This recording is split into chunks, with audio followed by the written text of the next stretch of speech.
Bem-vindo ao Tech Byte, podcast direcionado para quem transforma negócios na empresa, com tecnologia ou não. Sou Jorge Selmer, CRO da Objective, empresa que transforma negócios com uso de tecnologia há mais de 30 anos. A gente vai explorar aqui bastante sobre o uso de tecnologia, o uso de tecnologia com negócio para utilizar IA e transformar esse negócio. Estou aqui com Leandro Saran, nosso COO, para que a gente possa explorar com um convidado muito especial o uso de tecnologia em empresas. Isso mesmo. E a cada episódio a gente traz aqui líderes que estão moldando o amanhã, conectando tecnologia, estratégia e entrega impacto real. E para a nossa conversa de hoje, o nosso convidado é o Thiago Ponte. O Ponte é Associate Director of IT na MSD, focado em saúde animal para a América Latina, liderando projetos transformadores e entregando tecnologia como pilar central para escalar esse valor para o negócio. Bem-vindo, Ponte. Obrigado, pessoal, pelo convite. Ansioso pelo papo. Muito bom.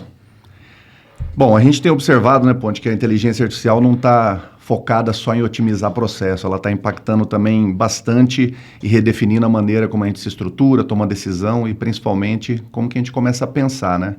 Então hoje a gente vai discutir um pouco sobre a cultura de inovação, o que ela precisa evoluir para acompanhar essa nova era, mas principalmente, né, o que isso já está exigindo dos líderes, das lideranças nas áreas de tecnologia. Vamos começar então, Ponte. Eu acho que um primeiro ponto aqui, olhando para a visão de liderança, como que você enxerga a IA como um vetor de transformação nas empresas? Eu enxergo como um vetor que já está acontecendo. Perfeito. Obrigado por permitir que a gente converse de uma forma bem direta sobre isso. A IA ela é um fenômeno que já vem acontecendo há muitos anos, né? Há décadas. E agora a adoção dela tomou um ritmo que requer que a gente converse muito sobre cultura, sobre sociedade, sobre vários aspectos humanos, além dos negócios, né? Então, quando é bacana que vocês colocaram essa provocação da gente trabalhar a cultura da inovação dentro de um contexto de adoção de tecnologia. E isso é fundamental, porque a cultura de inovação, ela presume que você tem esse olhar inovador dentro da companhia, né? Associado às pessoas e aos processos. Então, cultura nada mais é do que vieses humanos atrelados ao ways of working e àquela forma como a gente opera a companhia. Então, quando a gente fala de inovar dentro da cultura, é trazer um pouco desse olhar. Como que eu vou além? Entrego mais valor com a mesma coisa ou de formas diferentes, né? Esse intraempreendedorismo que é fundamental dentro das companhias. E aí a gente vem agora com essa tal de IA, de inteligência artificial ou de inteligência artificial generativa, ou da forma que a gente quiser colocar, automação de processos, né? Somando forças com os seres humanos para poder entregar mais valor para os negócios, para o cliente, para a sociedade, para o planeta. Legal. Então esse diálogo, só pelo que a gente comentou aqui, ele é complexo, né? Ele exige tem muitos stakeholders envolvidos. Então, acho que o primeiro ponto é a gente sempre ter esse olhar de onde queremos chegar. Né? As empresas e os líderes precisam ter isso muito claro. A liderança dentro da companhia sempre teve esse papel, direcionar os esforços para o lugar correto. Agora eu tenho um ator muito poderoso que pode me ajudar a chegar lá. Tudo bem, como que eu vou chegar aonde eu já queria chegar, com o apoio agora de um super player, né, que é a inteligência artificial, e onde eu posso ir além? Aí entra inovação, experimentação.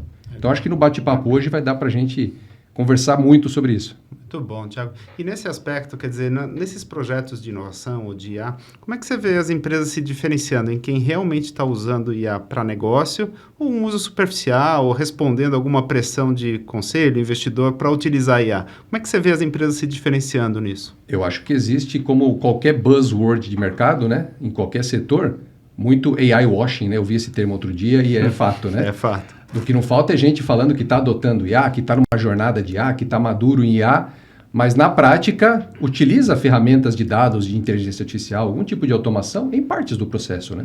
E não está errado, porque é uma jornada de maturidade. Então acho que existe uma desconexão grande de realidade com o que se busca na própria maturidade de quem está colocando essa pauta. Então, existe uma jornada normal que a gente passou na área de tecnologia por todas as transformações, né? Na adoção da internet, na ida para a nuvem, na jornada de dados. Teve o buzzword do blockchain, né? Que todo mundo queria um blockchain para chamar de seu, agora todo mundo quer uma GNA para chamar de sua e diz que está usando, mas está usando para quê? Exato. E que valor que você realmente está gerando? Então, existe uma desconexão grande ainda, onde tem um papel muito importante nosso, né? Enquanto profissionais de tecnologia e de negócios, em melhorar um pouco essa conversa. Perfeito. Legal. E nessas empresas que você enxerga que já adquiriram um pouco mais de maturidade, Você entende que elas já estão utilizando inteligência artificial para tomar algumas decisões estratégicas? Muito, muito. Você vê a indústria do setor financeiro, por exemplo, o varejo, são indústrias que já avançaram muito há muitos anos, né? Na utilização de ferramentas preditivas, prescritivas, assim, há muito tempo. Tem até as nativas digitais, como o Mercado Livre, por exemplo, algumas empresas que já nasceram dentro desse contexto mais digital e se tornaram referência nas suas indústrias, que já usam isso by design. Então, hoje você não vê um Mercado Livre criando uma nova estrutura de logística, por exemplo, sem nível de automação muito sofisticado. Perfeito. E isso está conectado à estratégia de negócios, está conectado ao entendimento do cliente. Então, tem uma visão 360 muito madura, que vira referência para outras indústrias, né? As empresas que não nasceram digitalmente, como é o caso da MSD e de algumas outras, tem essa jornada de preencher esses gaps. Então, acho que a gente tem que entender também essas duas realidades. Os nativos digitais corporativos, né? E o legado, né? As empresas que ainda vão trilhar esse caminho para se manter competitivas. Legal. Pensando nesse aspecto, né, de legado e de cultura, né? De cultura da empresa, como é que você vê essa cultura sendo aplicada?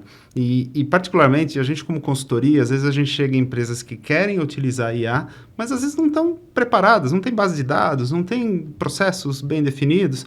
Quais são os principais empecilhos? O que você vê que é o principal desafio que as empresas devem superar para conseguir botar IA aí no seu core e ter insights e ter importantes saídas aí utilizando IA? Eu acho que a gente tem que ter voltando ao início da conversa, né, uma clareza sobre a estratégia onde queremos chegar. E isso tem que estar bem comunicado dentro da companhia. Porque dificilmente você vai colocar a inteligência artificial numa parte de um processo que não vai impactar outros. Então, uma empresa, uma corporação, ou até mesmo uma empresa menor, ou até mesmo uma startup, né, ela tem uma cadeia de valor, né? Ela tem os seus work streams, os seus value streams bem distribuídos, às vezes mapeados, às vezes menos, mas os seus processos são interligados. É um sistema complexo. Então, quando você pretende colocar IA para acelerar um processo, melhorar uma parte dessa cadeia complexa, qual que é o impacto nas outras? Então, muitas vezes, em projetos de inovação em geral, inteligência artificial não é diferente, a não percepção dessa complexidade, ou pelo menos um mínimo de visibilidade, né, para a gente não achar que é só limitado àquele departamento ou àquela parte do processo, atrapalha muito a adoção. Então, a gente começa a encontrar barreiras conforme a gente avança. Talvez a POC, o piloto, ou um primeiro resultado de uma implantação funcione bem. Mas quando a gente quer avançar para uma escala de valor mesmo, e aí você criou a expectativa no negócio. Pô, que legal, agora quero nas outras áreas, né? Agora quero nos outros departamentos. Agora quero no mundo todo. Aí a coisa pega. Legal. Porque você do começo não mapeou se você tem os dados, se você tem os stakeholders, se o processo está desenhado. E aí o processo começa a se perder. Dentro de inovação isso é muito comum. Com o IA isso se tornou agora, nos últimos anos, muito mais agudo, né? Por causa dessa ânsia de adotar a tecnologia como quase um fator de sobrevivência. Então, hoje, eu escuto muito de executivos, tanto na MSD quanto fora, né? Cara, eu preciso de uma IA. Porque existe esse buzz, né? Político que a gente escuta e também econômico. Eu preciso para sobreviver. Tá, mas para quê? Aonde? Né? Vamos lá, é uma jornada. E acabou virando um diferencial competitivo, né? Quem não tiver tecnologia nos seus processos acaba ficando para trás, né? Desde sempre. Quem não adotou a conexão, né? Quem não se conectou à internet lá no final dos anos 90, quem não adotou a nuvem no final dos anos 2000, quem não foi para um mobile, entendeu o conceito de customer centric, está ficando. Ou está perdendo muito valor. Agora, quem está entendendo e jogando esse jogo com responsabilidade, mas também com um pouquinho de ousadia, né? Tem que ousar. Essa é a inovação. Tem que testar, experimentar. Está se destacando, sem dúvida. Você destacou a questão de ter uma estratégia bem clara, definida lá no início. Como que a gente equilibra a liberdade de experimentar para ter essa ousadia, né? Eu acho que parte muito dessa experimentação, parte de um princípio de ter uma liberdade também para o pessoal ganhar confiança e explorar inovação a partir daí. Como que a gente equilibra essa liberdade com um cenário onde também é importante já ter metas e uma estratégia muito bem definida? Muito obrigado pela pergunta, Sara. Essa é, assim, fundamental. A gente tem que ajudar as equipes, tanto do time de tecnologia quanto de negócios e quem estiver envolvido na transformação digital, né, na adoção dessas mudanças, a entender visão de curto prazo e longo prazo. Então, a gente tem, sim, hoje uma visão de curto prazo muito grande em qualquer indústria, em qualquer negócio, na MSD não é diferente. Então, você tem uma pressão por resultados e isso inibe um pouco a cultura do erro, né?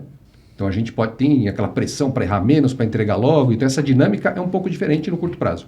Se a gente olhar para longo prazo, a gente pode errar. Né? A gente não tem tanta assertividade, tanta urgência em entregar resultado. Então, ajudar as equipes a entender isso, e aí, de novo, passa pela mudança de cultura, tentar abrir um pouco a conversa, facilita muito a jornada. Então, então a gente vai trabalhar com uma estratégia de IA para curto prazo e com uma estratégia de IA para longo prazo, para transformação. que a gente ainda nem sabe muito bem como vai estar daqui a 2, 3, 4, 5 anos. Então vamos navegar na incerteza. Isso nos dá um pouco de margem de erro. É longo prazo, é uma maratona. Exato. Só que nas sprints eu tenho que ter responsabilidade. Então eu tenho que ter uma governança muito forte, e aí modelos como ágil, por exemplo, a gente trabalhar com sprints curtas, bem definidas, definir bem a história, definir bem o eco que a gente quer atacar, enfim, formar um squad para focar numa entrega rápida é fundamental, mas não é para longo prazo, isso é para curto prazo. E aí você tem que trabalhar isso com a equipe para que eles se sintam seguros, né? Principalmente não só a TI, mas o negócio. Hoje o negócio está muito mais pressionado que a própria TI, exatamente por questões de competitividade. Então a gente tem que trazer todo mundo para a mesma mesa. Fala, gente, vamos lá. Ambiente war room, né? Talvez. E ambiente de transformação. Isso tem que estar muito bem combinado dentro da própria companhia e com os parceiros. Sem dúvida. Sem dúvida. Tiago, você falou um pouco ali atrás de escala, né? E quando a gente olha para... Até porque você descreveu agora, né? Inovação, colocar isso como POCs, como testes. Mas como é que a governança entra nesse contexto todo para a gente pensar numa adoção de uma tecnologia que é nova, né? E a gente tem que ter os níveis de compliance, seguranças, por exemplo, uma MSD, que é uma empresa global e tudo mais, que tem que ter essa preocupação. Como é que vocês têm tratado isso? Com prioridade zero. Então, eu já venho de uma experiência, acho que razoável, dentro da área de inovação, dentro da área de transformação digital, e ao longo dessa jornada a gente aprende algumas coisas, né? E eu acredito que eu continuo vendo algumas falhas no processo de quem quer adotar novas tecnologias, ou quem quer inovar em processos, que seja, sem entender que a governança é o ponto fundamental. Então, o que você colocou, para mim, é chave. A gente precisa ter bem definido quem que vai cuidar disso, governança do nível básico, entregas, alinhamento com stakeholders, planejamento, alinhamento com as áreas de compliance, alinhamento com a área de legal, alinhamento com a RH, planejamento com as áreas de liderança. Então, esse entendimento do cenário e ter isso dentro de um acordo feito com as áreas, sempre que possível formalizado, é fundamental. Aí depois você coloca o projeto que você quiser em cima dessa camada. Então, uma vez que você definiu os acordos, as métricas, quem vai cuidar do quê, papéis e responsabilidades, traz a IA, traz a ida para a nuvem, traz GNA, traz o metaverso, traz computação quântica, vamos colocar qualquer conversa na mesa. Mas é importante entender a governança como chave para habilitar. Porque, de novo, né, a empolgação de fazer uma POC, de fazer um piloto, de dar um resultado rápido, e depois como é que a gente escala? Alguém pensou nos custos da nuvem? Alguém pensou que hoje aquela brincadeirinha que a gente fez faz uns dias aí, do Estúdio Ghibli, de gerar as imagens por IA, cada imagenzinha que você gera gasta não sei quantos copos de água, gasta tanto de energia, isso não se sustenta. Então a gente não tem estrutura, talvez, para rodar IA ao ponto máximo hoje. Com certeza não tem. Exato. Então como que a gente vai equilibrar essas expectativas? Dentro de um universo da própria empresa ou até mesmo em escala? Vai que dá certo. O problema da inovação é esse. Vai que dá certo. Vai que dá certo. E aí, como é e que agora eu preciso escalar para MSD para 90 países, porque né, já que eu descobri, o meu concorrente descobriu. Então a gente tem que ser rápido. Como que eu vou fazer isso? Perfeito. Governança. Perfeito. Muito bom, muito bom. O Ponte, inteligência artificial produtiva, de fato, que entrega resultado, depende muito de uma abordagem de IA de domínio especializado. E a base disso está em dados. Como que a gente garante não só a disponibilidade de dados para treinar, para fazer o fine-tuning dessas AIs, como também a qualificação desses dados, que eu acho que é o maior desafio, mais até do que a própria disponibilidade, né? Como você está atuando nisso? Vou roubar uma palavra da conversa anterior, governança de dados. Então, a gente precisa ter uma estratégia clara. De novo, nessa conversa também eu já vejo. Eu lembro de um painel que eu participei com o Gartner, acho que há alguns anos atrás, quando se discutia o papel do CDO, né? O Chief Data Officer. Tentou-se implementar esse papel dentro do mundo corporativo, que era muito importante ter alguém na estrutura executiva levando esse olhar de governança, né? De estratégia de dados, permeando a companhia toda. Isso nunca andou. Cada empresa adotou do seu jeito, enfim. Virou uma conversa que foi consumida, a meu ver, pelo curto prazo, e ela ainda tem uma jornada para a transformação. Hoje virou um bloqueio para IA. Então, como que a gente retoma essa conversa de governança de dados agora com muito mais seriedade? A MSD está trabalhando isso com bastante seriedade, porque nós temos dados legados, nós temos uma jornada centenária de dados que precisa agora estar preparado para o novo momento, né? Como que a gente trabalha isso? Quem que é o Data Steward? Quem que é o dono do dado? Quem garante que aquele dado tem qualidade? Quem garante que aquele dado vai continuar tendo relevância? Quando a gente combina aqueles dados, aquele novo ser que brota, né? Aquela nova entidade que chamada informação, aquilo tem valor para quê? E como que segue essa governança adiante? Porque quando a gente coloca na maquininha da IA para acelerar a inteligência de negócios baseada em dados, né? Aquele dado foi consumido e gerou algum resultado. Talvez a gente só perceba o impacto disso um tempo depois, né? Então, a gente precisa ter uma política de governança de dados muito bem definida dentro da companhia. Eu acho que é essencial, né? Você ter uma governança de dados facilita muito o trabalho, mas você sabe que a própria IA tem resolvido esse problema predecessor que a IA necessita através do uso de Hypersynthetic Data. A gente tem conseguido trabalhar em alguns cenários onde a partir de uma massa, de um volume de dados reduzido, mas confiável, tem sido possível gerar um volume de dados totalmente sintético, bastante confiável. Então, um ponto legal para a gente discutir numa próxima também. Muito legal. E conecta muito com a realidade da MSD, que a gente está falando de exploração científica e multiplicação da inteligência científica através da IA, né? Bom saber. Boa. Tiago, se você me permitir, eu vou fazer uma brincadeira aqui.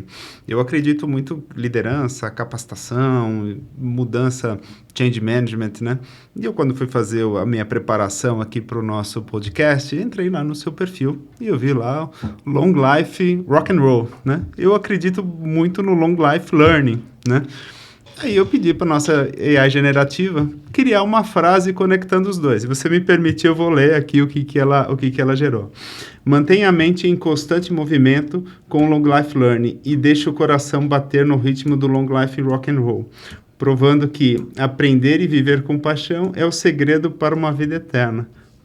Profundo para uma IA, né? Muito legal. Isso mostra o nível de reflexão que a IA generativa provoca na gente. Né? Provoca na gente. E pensando nisso, né, como é que vocês tratam dentro da MSD a capacitação das pessoas para poder usar corretamente a IA, né? E para poder, assim, se manter sempre atualizados, porque, assim, o movimento está muito rápido, né? Então, a atualização ela é fundamental dentro de contextos de governança que você já colocou e tal. Mas como é que vocês têm tratado isso da capacitação e do change management dentro da MSD? Muito legal também a pergunta, porque isso desafia os modelos de learning, né, dentro de uma companhia. Total. Então, a gente sempre teve essa visão de que, bom, eu defino a pauta que eu quero educar, né, que eu quero levar esse conhecimento para os meus empregados, para os meus parceiros, para os meus clientes, trabalho um programa de learning, faço o rollout disso ao longo de anos e vou atualizando, né? Só que como que a gente faz nesse ambiente vivo que existe hoje? Então, a gente tem se valido de todo tipo de momento, de touch point que a gente tem com os colaboradores para trazer o tema.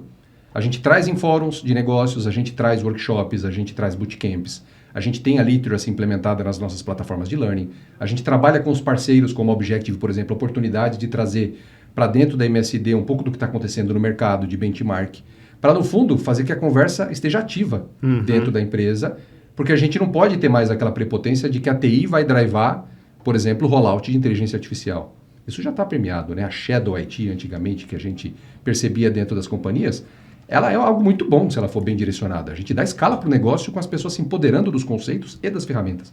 Mas como que a gente ajuda cada um a entender o que é? Isso passa por exemplo, o conflito de gerações que a gente tem dentro da empresa. Quem está chegando hoje na empresa, mais jovem, ou mesmo quem veio de uma experiência talvez com empresas mais digitais, está vindo já com uma bagagem de IA muito grande. Então, como que a gente respeita essas pessoas e pega esse conhecimento e injeta na companhia? Isso tem que acontecer. Eu não posso inibir esse conhecimento. Mas também tem gente na MSD, por exemplo, que está lá 10 anos, 15 anos, em outras empresas. Isso é comum e está um pouco alheio do que está acontecendo fora. Essa pessoa precisa de um outro nível de literacy. Então, como que a gente equilibra um pouco isso? A gente está se valendo de tudo. Todo tipo de contato que a gente tem no time e a gente incentiva os gestores, os líderes das áreas de negócio, áreas internas e de TI, a levarem essa mensagem adiante. Então, a gente não fala mais só de formação de líderes, mas de educação sobre inteligência artificial. Perfeito. Porque isso tem impactado na vida das pessoas. Então, a gente também tem tido essa conversa muito em fóruns paralelos no âmbito pessoal. Todo mundo preocupado com os filhos, todo mundo preocupado com o que está acontecendo na sociedade. Mas o que é a IA? O que é a IA generativa? O que é essa guerra? O que é DeepSeek versus OpenAI? Então, esse diálogo, quanto mais fluido ele for, mais facilita a nossa jornada de adoção. Então, a gente incentiva isso o tempo todo. Canais de comunicação, newsletters. Nos nossos workshops, a gente coloca alguns planos de fundo, a gente faz brincadeiras dentro do workshop para trazer o conceito de AI, mesmo que seja uma conversa de negócios. E se o que a gente está fazendo aqui tivesse uma AI para te ajudar? Só para provocar. Quanto mais lúdico a gente puder ser, melhor, exatamente, né? Exatamente. A gente faz analogias com filmes, a gente traz uma série de brincadeiras. Temos lá a AI do Her, né? Daquele filme Her. Temos a AI da Lucy, eu falo. É a jornada da Scarlett Johansson, né? Que nos dois filmes tem a mesma pessoa. São duas abordagens completamente diferentes. Uma é aquela relação de confiança que você precisa construir com a IA no filme Her, né? Aquela coisa mais humana. Lá no filme da Lucy, aquele potencial de gerar resultados. Legal. Então, como que a gente separa esse entendimento do que é IA e se conecta enquanto ser humano? Isso é fundamental para a gente poder ter uma jornada, nos líderes principalmente. Esse o presidente tem que participar dessa pauta. E lá na MSD todos estão participando. Até porque o aprendizado é só o início da jornada, né, Ponte? Depois você tem todo um desafio de colocar isso no chão e preparar os times para executar, começar a executar de fato. É aí que pega. Como que vocês estão olhando para esse mindset coletivo, dado que a gente vive um momento, um cenário de disrupção tão acelerada? Execução, experimentação. Então, agilidade, acho que a agilidade agora ganhou protagonismo de novo, né? Então a gente passa por esses ciclos, né, de frameworks, de modelos, o que serve melhor para mim, né? Eu acho que hoje o modelo ágil, aquela ideia de melhorias incrementais, de sprints curtas, de, enfim, alinhar, descobrir o caminho e ir ajustando as entregas de acordo com o que a gente vai descobrindo, é fundamental. Então a gente tem trabalhado com os nossos squads, definindo competências de entrega de acordo com os objetivos que a gente traçou. Então eu tenho, por exemplo, dentro de um exercício global que a gente montou de GenAI, Intelligent Automation, que a gente chama, a gente definiu 5 ou 6 squads, se eu não me engano, cada um focado num tipo de entrega. Um olha a ponta do funil, o que está vindo de demanda. O outro olha a governança. Legal. O outro olha como que a gente comunica isso com a empresa. O outro olha as POCs e pilotos. Então, no que veio para o funil, tem um time só que executa POCs e pilotos. Independente da conexão com o negócio, para poder ser um pouco mais isento e trazer inovação. Então, você começa a trabalhar com esses squads alinhados dentro de uma governança muito forte, para que, no fundo, você explore ao máximo também as oportunidades. Não adianta eu começar com um upstream bem feito e entregar uma IA que foi pensada lá atrás, que demorou 3, 4 meses, que eu garanto que o negócio mudou e tem novas possibilidades que a gente não viu. Então, essa gestão de inovação ao longo do processo, com o apoio do ágil, é muito legal. Na MSD está funcionando muito bem. Sabe que esses aspectos que você pegou, eles são tão importantes e a gente tem até uma ferramenta, um jogo chamado Maturity Card Game. Qual que é a ideia? É que você possa avaliar a maturidade, né? Fazer um assessment lúdico, jogando. E qual é o ponto que a gente tem usado muito isso em IA? Às vezes você vai fazer um projeto, tanto em negócio quanto tech, mas não tem métrica. Então você não consegue avaliar qual foi a melhoria que você trouxe aplicando uma IA no processo. Né? Então a gente tem usado esse jogo para isso. Como é que você vê a liderança que às vezes olha a IA muito técnica e menos estratégia de negócio? Olhando para isso, você comentou alguns pontos, né? Mas em termos de estratégia, o que você acha que a liderança tem que focar para pegar o técnico, mas usar isso em negócio? Gosto muito da visão de maturidade. Então, de novo, aquele entendimento que é uma jornada e que está tudo bem. O legal dos modelos de maturidade é que facilita esse entendimento. Onde você está no jogo, né? Medir, né? Exatamente. Onde você está e onde eu quero chegar. Às vezes eu tenho que voltar algumas casas, né? Para poder seguir para frente. Falando dos dados, por exemplo.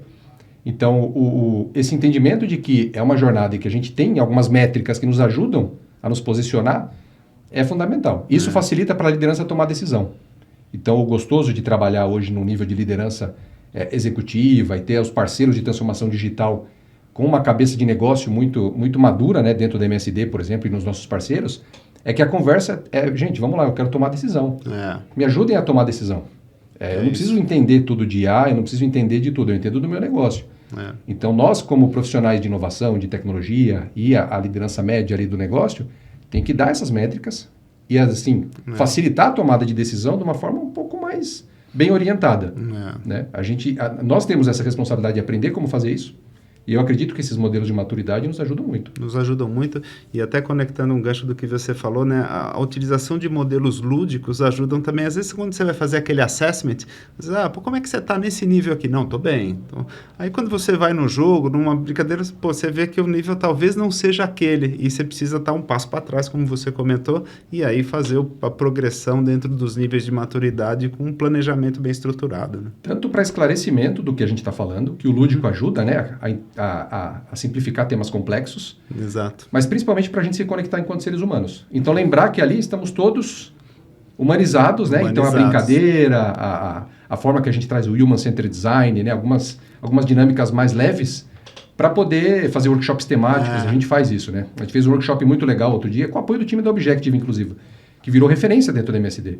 Onde a gente definiu quem são os super-heróis da MSD para a transformação digital. Que legal. Muito legal ver executivos, ver as pessoas, enfim, de regiões diferentes, do mundo todo, se definindo como um Batman, como um Capitão América, como um Super-Homem. A gente teve o nome de um grupo que ficou marcante lá, foi o Capitão Amétrica. O pessoal definiu o nome do squad, era Capitão Amétrica, exatamente para trabalhar a forma métrica. Mas o grupo, depois de 2, 3 horas de workshop, chegou a essa conclusão. O lúdico faz sentido, mas tem que estar conectado a algo prático. Muito bom. Então, essa desconstrução e reconstrução, lembrando que somos todas pessoas que estamos aprendendo, é muito rica quando a gente usa o lúdico. Muito bom. Muito bom. Na Object, a gente tem falado muito para o mercado que IA é muito sobre resultado, não só sobre tecnologia, né? E como que você está trabalhando esse desafio em relação a mensurar, né, medir, comunicar isso internamente dentro de um processo de transformação cultural na inovação? A gente tem by design dentro do time de inovação, então é um pouco daquele desafio de desvincular inovação de invenção, né? Então a gente precisa de métricas, onde que eu vou gerar resultado, inovação pragmática, né? Onde que eu gero resultado na ponta. É muito mais sobre economia do que sobre invenção e criatividade, né? Então a gente tem dentro do time, sempre que a gente inicia uma nova jornada, sentar e definir dentro do alinhamento estratégico da companhia, dentro do que está acontecendo no mercado e das visões de cada mercado que a gente atua, cada país no caso, né? Onde a gente vai encaixar a execução das nossas estratégias. Quais são as métricas para a gente medir isso? Será que nesse mercado a gente precisa, de repente, aumentar o nosso market share? Será que nesse mercado existe uma estratégia um pouco mais orientada ao lançamento de um novo produto? Será que nesse mercado o meu objetivo principal é eficiência operacional? Então eu estou bem posicionado, mas ainda posso melhorar a minha margem? Então a gente trabalha muito essa conversa e posiciona, a gente brinca lá, tem uns gráficos de teia de aranha, né, com as diferentes dimensões de valor, como que a gente está dentro daquele projeto, daquela sprint, daquele piloto, para continuar medindo. Então a gente quer chegar onde a gente está hoje. Isso funciona muito bem. De novo, conversado com todo o time. Tem que ter o business a bordo, tem que ter TI a bordo. A gente precisa co-criar essas métricas desde o início. Muito legal, muito legal. Pô, Thiago, assim, primeiro, é muito legal ver a maturidade que a MSD, né, a parte de inovação tem. A gente, conversando aqui, a gente percebe, mas como a gente está lá dentro com vocês, a gente vê isso na prática, e isso é muito legal. Não é um discurso, é a execução na prática mesmo. Então, parabéns, né? Muito legal. Tiago, pensando ali no futuro da inovação, né? Quais são os principais insights, tecnologias ou pontos que a IA tem te chamado mais atenção e onde você acha que essa vai fazer a diferença no negócio? Naquilo que a gente ainda não descobriu. A gente está começando a arranhar a superfície, eu acho, enquanto negócio, né? E a gente está tendo uma oportunidade, acho que única na história do capitalismo, da economia moderna, de conseguir habilitar novos negócios, novos modelos de negócio, novas oportunidades. Então, eu gosto muito de pensar nesse exercício de futurismo, mas muito pragmático, que é o que eu prego, né? E o que a gente prega lá na MSD também, o que a gente pode, num curto, médio prazo, habilitar de novo negócio com o apoio, por exemplo, dos agentes que estão chegando aí. Perfeito. Né? Então, a gente tem muita possibilidade que ainda está muito distante da exploração completa. Nós, seres humanos, ainda não confiamos na IA. Então, essa jornada da gente criar essa relação, de permitir que ela nos sugira coisas que nós não pensamos, ainda está no começo. Então, a gente ainda vê o brinco lá, vocês estão vendo a IA como aquele estagiário, alguém que está entrando que você vai ter que pôr para trabalhar para você, né? Aquela cultura bem antiga e que nos atrasou muito. Tem muita gente nova que chega, muito estagiário que chega na empresa, tem muito potencial de superar o que a gente traz, porque traz uma visão muito diferente. Isso, no ponto de vista humano, é fato. E quem não aproveita isso está perdendo tempo.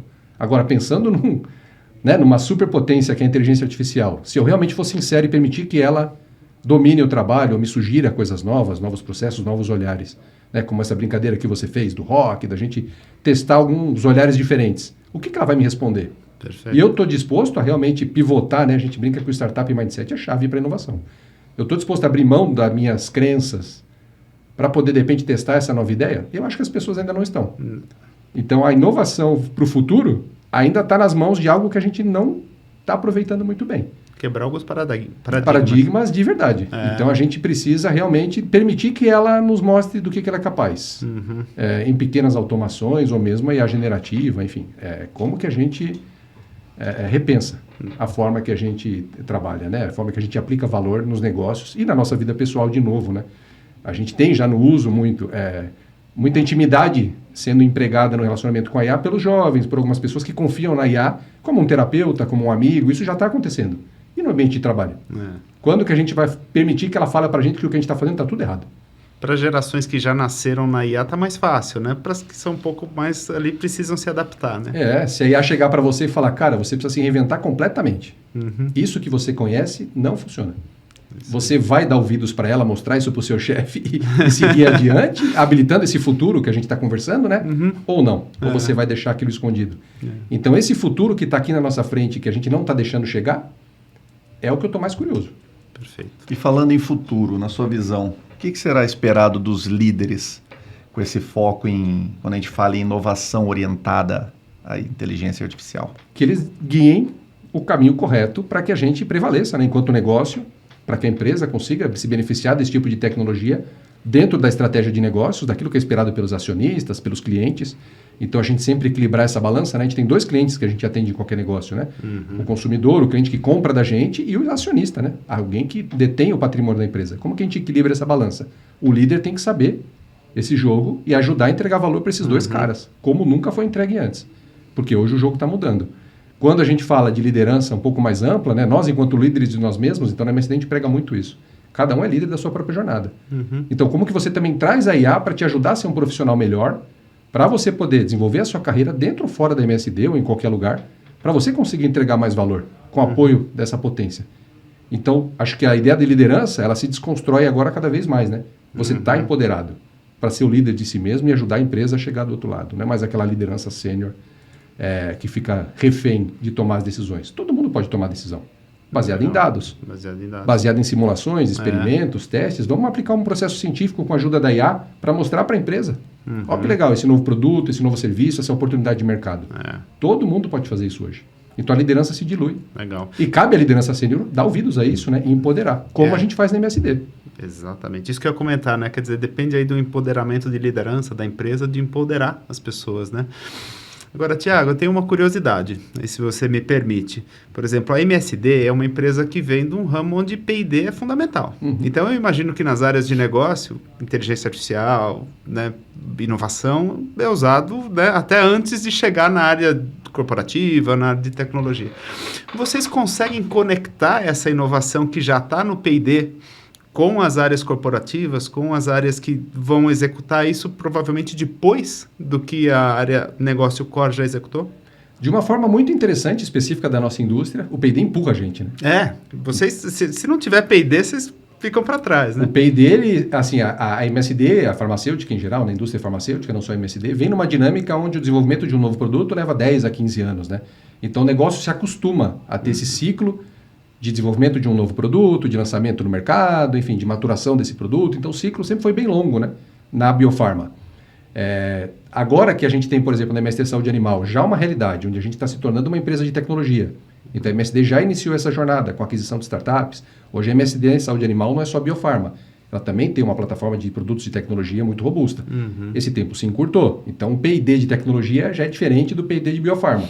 Já começou a empurrar o processo todo. A gente tem que ser um pouco mais ágil. Falar de release, não mais de ciclo de 15 anos. É diferente. Agora, com a IA dentro do P&D de biofarma, a gente encurta esse ciclo, como aconteceu na Covid, né? A gente conseguiu ter uma vacina em tempo recorde, enfim. A gente vai começar a ver cada vez mais isso no mundo de biofarma, em qualquer indústria, em qualquer empresa. E como que a empresa responde agora? A fazer uma execução de portfólio mais eficiente, né? Perfeito. A MSD passa por um momento, que é público de mercado, de dos nossos grandes blockbusters. Boa parte do faturamento da empresa está apoiado em um grande produto, que é sucesso no mercado de oncologia, né? Então, como que a gente substitui essa grande receita com um portfólio diversificado? A MSD está nessa jornada, é um debate que acontece no mercado, outras empresas também estão. E o P&D está empurrando. Eu estou vindo com um monte de novos produtos. Agora, como que a gente executa isso para o mercado? Essa é a conversa que está acontecendo. E isso é muito legal para quem gosta de transformação de negócios e transformação digital. Olha o mundo de oportunidades que você abre quando o teu negócio está vindo com produtos excelentes para você levar para o mercado. Como que você desova isso rápido? E se você não fizer rápido, não adianta, né? Porque ela acelera a criação de novos produtos, mas aí você precisa lançar, você precisa levar para o consumidor, você precisa, né, colocar... E ouvir o meu cliente, retroalimentar o meu pipeline de produtos. Exato. Então, esse ciclo todo de desenvolvimento, ele encurta. E a empresa toda que está acostumada com ciclos de 10, 15 anos, começa a trabalhar em 2, 3, 4. E isso é muito bacana. É muito bacana mesmo. Muito bom, muito bom. Poxa, Tiago, obrigado aí por compartilhar uma visão tão prática da estratégia de vocês. Mas antes de fechar, queria encerrar te perguntando assim, qual que é o principal ponto que você enxerga que, assim, que os executivos não vão ter que perseguir, não podem ignorar quando o assunto for cultura de inovação nessa era de inteligência artificial? Não deixe de olhar para fora. Então, empresas, indústrias como a farmacêutica e qualquer grande indústria, e eu me arrisco a dizer que eu também navego bastante no ecossistema de startups, inovação, está todo mundo olhando para dentro. Essa visão de curto prazo faz com que a gente naturalmente comece a olhar muito para o nosso umbigo, para o nosso processo, para o nosso resultado. E esquece de conversar com consultorias, com o ecossistema, com quem está em outras realidades. Então, para o executivo, eu digo, saia da cadeira, vai para o mercado. Participe de fóruns de inovação, participe de debates da indústria, participe de debate de outras indústrias. Então, essa visão multi-indústria, indústria, cross-indústrias, é fundamental para você, enquanto executivo, enquanto líder, conseguir tomar melhores decisões. Peraí, por que esse exemplo do setor financeiro não se aplica na minha indústria? Claro que se aplica. Tem case de startup muito legal que aproveitou uma solução de oil and gas e colocou na indústria de bens de consumo. Case do setor financeiro que vão para a farma. Só que se a gente fica olhando para o próprio umbigo e naquela confiança dos 30, 40 anos que eu tenho de indústria, como executivo, como líder, você está perdendo tempo. Então, como que eu me coloco de novo? Numa posição de relevância para o meu cliente e para o meu stakeholder. Então, eu como executivo, eu estou atendendo esses dois caras. Como que eu coloco isso? Sem deixar de esquecer, de lembrar, claro, do pilar de tudo isso, que é o empregado. Então, o executivo tem que equilibrar tudo isso. 5 gerações aqui que precisam estar com a saúde mental em dia, precisam estar atualizadas do ponto de vista de tecnologia, de conhecimento, para performar bem, para entregar valor para isso. Olha como o líder está pressionado. É a missão que eles têm, que nós temos, né? Quem está pronto para esse jogo? Eu não sei. Mas a minha dica é, conte com isso. Com esse tipo de diálogo, de troca de conhecimentos, de voltar, sair da mesa, não só ir para o meu cliente, não só ir para a minha indústria. Vai para fora, cara. Vai estudar de novo. Vai para o Vale do Silício, vai para Vale do Paraíba, né? Minha São José dos Campos, vai lá visitar o Parque de Inovação Tecnológica, vai para Santa Catarina, vai para o Porto Digital lá em Recife, vai para os polos do mundo. Olha o que está acontecendo. Vai para Austin, exatamente. Vai para o South Summit. Enfim, vai conversar, vai se reeducar. Admita que precisa aprender de novo. É um fato. Muito bom. Muito bom. Eu queria te agradecer. Foi muito bacana o papo aqui. Já acabou? Já acabou. Você viu? Quando é bom, passa rápido, né? E foi muito legal. Eu acho que a gente conseguiu abordar os pontos que são importantes mesmo, né? Eu queria até propor aos times que estão acompanhando, né? Que sigam o TechByte, né? Que compartilhem com os times, compartilhem os insights que saíram daqui. A gente vai ter outros episódios. Pô, vai ser muito bacana se a gente puder contar contigo em outros episódios aqui também. Mas foi muito legal. Obrigado aí pela participação. Obrigado pelo convite. Um prazer estar com vocês aqui. Obrigado, Ponte, mais uma vez. Obrigado, Seré.